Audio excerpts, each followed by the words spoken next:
네, 안녕하세요. 무스비입니다. 요번 주에도 제가 글을 썼습니다.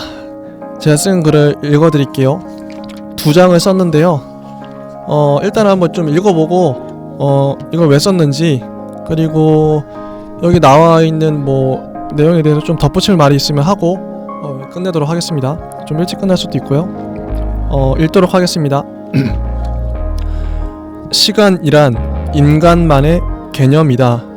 금붕어나 비둘기가 시간을 알 리가 없다. 동물은 해가 뜨고 해가 지는 것만을 눈으로 보아 인식할 뿐이며 춥거나 더운 것을 피부로 느낄 뿐이다. 오직 인간만이 시간에 인위적인 숫자를 부여해서 세분화한다. 1년 365일 24시간 60분 60초로 잘게 나누고 봄, 여름, 가을, 겨울이란 계절을 제 멋대로 이름 붙인다. 과거, 현재, 미래도 지극히 인간적인 구분이다. 우주의 한계와 구분과 의미란 없다. 시간에 의미란 없다. 인생에도 아무 의미가 없다. 온 우주에서 의미를 부여하는 존재는 단지 인간뿐이다. 인간은 의미를 발명해냈다. 동물에게 의미가 있을 리 없다. 그들은 단지 본능에 따라 생존할 뿐이다. 의미가 없다는 말을 좀 더 묵상해 보길 바란다. 이는 극단적 허무주의 같은 부정적이고 우울한 어감으로 한 말이 아니라 어떤 부정도 어떤 긍정도 없이, 즉 의미 부여 좀 제발 하지 말고 당신이 인간이라서 갖는 어떤 생각이나 어떤 개념이나 감정도 사물과 대상과 우주에 부여하지 좀 말고 있는 그대로의 우주를 단지 우주로 바라보라는 말이다. 인간은 생각하기 때문에 가장 위대한 존재이지만 생각하기 때문에 모든 대상을 대상화시켜버리는 가장 하찮은 존재이기도 하다. 비둘기를 비둘기로 바라보기 위해서 인간은 생각을 중단시켜야 한다.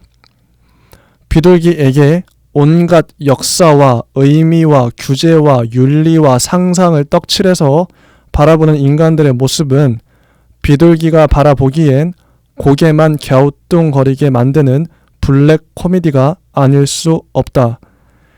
생각을 비우고 대상을 있는 그대로 바라보고 교감할 때만이 그 대상은 진실로 느껴질 것이다. 당신은 비둘기를 어떤 생각이나 감정, 개념, 의미로 말고, 즉 추상이나 상상이나 머리로 말고 비둘기를 비둘기로 직접 만나본 적이 한 번이라도 있는가? 몸과 몸이 부딪혀 얻어내는 개념이야말로 진실하고 가치 있다. 당신이 갖고 있는 모든 기존 개념들을 당신은 재사유, 재사고, 재개념화 해야 할지도 모른다. 인터넷이나 책, 남의 말 등 어디서 들어서 알고 있는 모든 개념들은 남의 것이지 당신 것이 아니다. 연말이나 새해란 개념 자체를 인간은 조작해냈고 온갖 의미를 부여해 기념하고 아쉬워하고 털어내고 맞이한다. 설마 올해도 새해 계획을 세웠는가? 그렇다면 당신은 지극히 인간적이다. 어쩌면 인간의 가장 위대한 능력은 이처럼 의미가 없는 곳에 의미를 부여하는 능력일지도 모른다. 바꿔 말하면 의미를 부여하지 않는 어떤 존재를 인간이라 말할 수 없을지도 모르겠다. 의미를 사유하지 않는다면 단지 동물이나 식물이라 말할 수 있으리라. 그래서 새해 다짐 혹은 새해 계획이 지극히 의미 있는 것이다. 나는 올해도 새해 계획을 어김없이 세운다. 지난 1년을 돌아보고 반성하고 성찰하고 회개하며 앞으로의 1년을 기대하고 계획하고 기획하고 다짐한다. 거듭 말하지만 의미를 부여하는 것이 부여하지 않고 그냥 넘어가는 것보다 훨씬 의미 있다. 고로 과도한 의미 부여는 당연히 피해야겠지만 모든 것에 나만의 의미를 부여해 보는 작업은 인간이라면 필수적이라 본다. 인간으로서 살아간다는 것은 의미를 부여한다는 것이다. 이때 나는 몇 개의 개념적 단어로 나의 복잡다단했던 삶을 단순 요약 정리해 버린다. 이 시점에서 나에게 대단한 의미가 있어 보이는 그 단어들은 몇 년 후에는 의미가 전혀 달라져 버리거나 의미 없어져 버릴지도 모른다. 즉 의미란 항상 생성되고 유동적으로 변화한다. 의미를 고정시키지 않는 것이 핵심이다. 의미란 임의적이며 가변적이다. 의미가 끊임없이 변하는 이유는 내 삶이 변하기 때문이다. 지금은 옳은 게 나중엔 틀릴 수도 있고 지금은 확신하는 게 나중엔 부끄럽게 여겨질 수도 있다. 오직 인간만이 부끄러움을 알고 자기 반성을 지속할 수 있다. 지난 해를 나는 무엇라 정의했는가? 여기서 당신은 나만의 고유한 삶과 고유한 정의가 궁금하겠지만 중요한 것은 특이성이 아니라 보편성이다. 나는 남의 호기심을 충족시키기 위해 이 글을 쓰고 있지 않다. 보편적으로 적용 가능한 어떤 철학적 사유를 이끌어내기 위해 이 글을 쓰고 있다. 즉 중요한 건 내가 지난 해를 어떻게 특징적으로 정의했느냐가 아니라 이런 디테일은 아무짝에도 쓸모없다. 지난 해를 어떤 프레임으로 정의를 내렸느냐가 중요하다. 핵심은 틀이다. 관점이다. 세계관이다. 같은 사건을 겪었더라도 어떤 세계관과 어떤 가치관에 입각하여 판단하느냐에 따라 전혀 다른 해석과 삶의 방향성이 도출된다. 그러니까 질문은 다시 던져져야 한다. 지난 해를 당신은 어떤 세계관에 입각하여 정의하셨습니까? 많은 사람들의 착각이자 오만 혹은 환상이 자신만의 고유한 개똥 철학에 근거해서 모든 것을 생각하고 계획하고 행동한다는 것인데 실상은 전혀 그렇지 않다.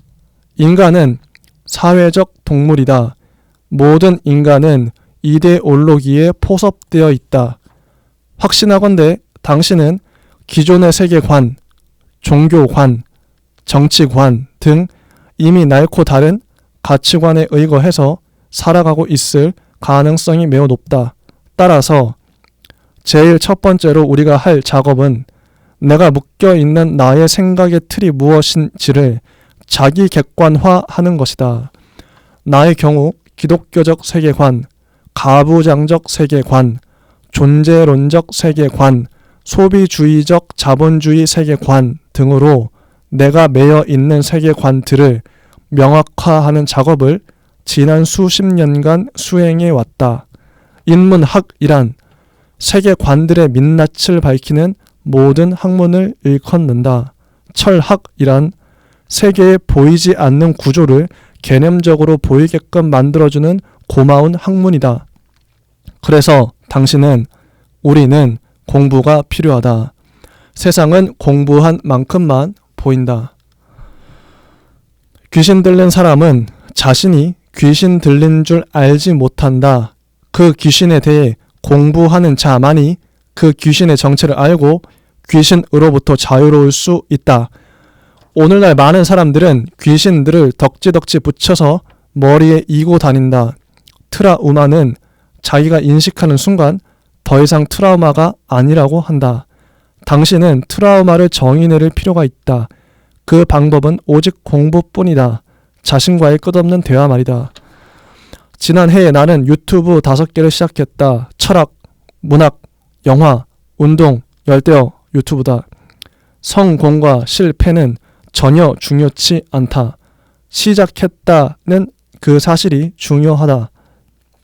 나의 생명력의 발현이었다. 문제는 시작이 아니라 지속이다. 10년을 이어가는 우직함이 정말 중요하다. 철학은 6개월 만에 같이 하던 친구가 그만두겠다고 말했고, 영화는 4개월 만에, 문학은 1, 2주 만에 같이 하던 분들이 그만두겠다고 했다. 물론 각자는 각자의 사정이 있었다. 나는 이 사태를 보면서 깊은 자기 성찰과 자기 반성을 하지 않을 수 없었다. 모두 내 잘못이다. 모두 내 탓이다. 관계에서 어떤 문제가 발생하면 성숙한 사람이라면 남 탓을 하는 게 아니라 무조건 자기 자신을 돌아봐야 한다. 자기 반성이야말로 더 나은 차원으로 도약할 수 있는 유일한 길이다. 그래서 나는 뼈저리게 내 자신을 돌아보고 있는 중이다. 사람은 늘 같은 문제점에 걸려 넘어진다. 이번에도 나는 나의 고질적인 혹은 병적인 문제점 때문에 사람들을 쳐냈음을 직감할 수 있었다. 이런 걸 운명이나 사주 혹은 업보라고 한다. 이 지점을 넘어서지 못하면 사람은 같은 문제를 계속 발생시켜서 주변 사람들을 힘들게 하고 무엇보다 자기 자신이 힘들다. 그래서 올해 나의 계획은 단순 명료하다. 내가 끝없이 걸려 넘어지는 나 자신의 문제를 올해야말로 반복하지 않는 것이다. 즉, 관계를 잘 맺고 싶다. 관계야말로 실전의 영역이라 부딪히면서 깨지면서 깨달아가는 수밖에 없다. 나는 아직 어른이 되려면 멀었다. 죽을 때까지 서로에게 좋은 인상으로 남는 그런 관계를 여럿 만들고 싶다. 적어도 민폐나 부정적 감정으로 이어지는 관계를 더는 만들고 싶지 않다.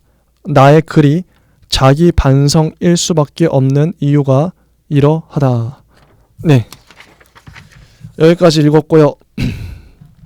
연말이고 연초고 하니까 다들 지난 해를 돌아보고 새해 계획을 세우시겠죠?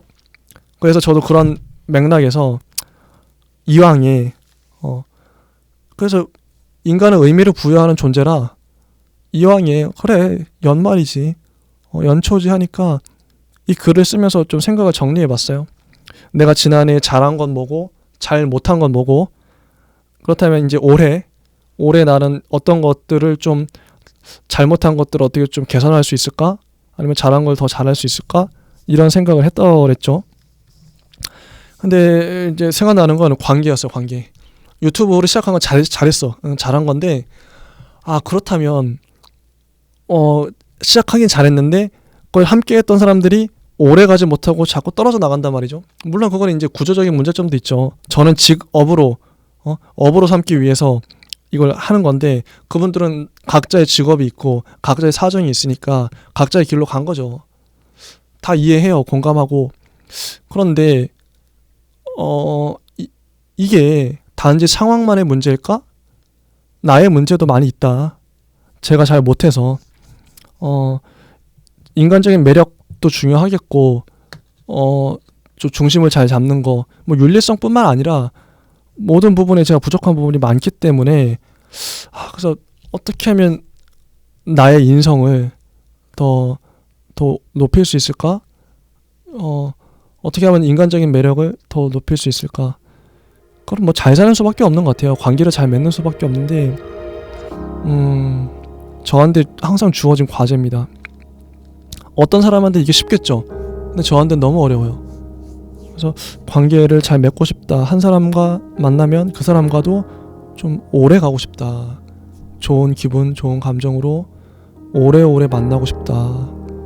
유튜브도 좋은 사람을 만나서 이게 단지 뭐 한두 달 혹은 뭐 몇 개월하고 끝나는 게 아니라 5년, 10년, 20년 평생을 이 유튜브 방송을 하고 싶다. 이게 불가능하지는 않을 것 같아요. 그런 사람을 운 좋게 만나면 충분히 가능하다고 생각을 해요. 그래서 올해도 달려볼 생각입니다. 이게 보통 이제 이런 연말에 갑자기 이런 일이 무더기로 다 진짜 거의 몇 주 안 돼서 다 그만두셨어요. 못하겠다고 충격을 받긴 했죠. 받았지만 언제까지나 내가 충격받고 있을 수는 없다. 나이도 있고 이젠 달릴 때다. 누가 뭐 있고 없고 해서 내가 이걸 접어야 되냐? 그럼 뭐 문학 유튜브에 사람이 없다고 해서 안 해야 될까요? 철학 유튜브에 원래 하던 분이 나갔다고 해서 제가 그걸 접어야 될까요? 아니죠. 하면 하는 거예요. 무조건 할 수는 있어요. 나 혼자서도 충분히 가능하고 뭐 운 좋게 사람이 구해지면 또 그분하고 또 같이 하는 거고, 너무 뭐랄까 좀 주변 환경이나 사람에 흔들리지 말아야겠다. 중심을 잘 잡는 게 되게 중요한 것 같아요. 사람이 흔들리지 말고 가는 거죠. 우직하게 자기의 길을 가는 거죠. 그래서 올해도 기대를 하고 있어요. 오히려 작년에 그런 사건들을 겪으면서 저도 좀 반성을 많이 하게 됐고, 똑같은 사건을 겪진 말아야겠다. 좋은 사람 만나고 싶다. 그래서 여러 가지 생각을 좀 많이 하게 됐습니다. 앞으로도 좀 제가 또 글쓰기를 통해서 저의 근황이나 어떻게 살고 있는지, 무슨 생각을 하는지 앞으로 잘 나누겠습니다. 이 시간이 유익하네요. 여기까지 했고요. 이번 주는 여기까지고 다음 주에 또 뵙겠습니다. 감사합니다.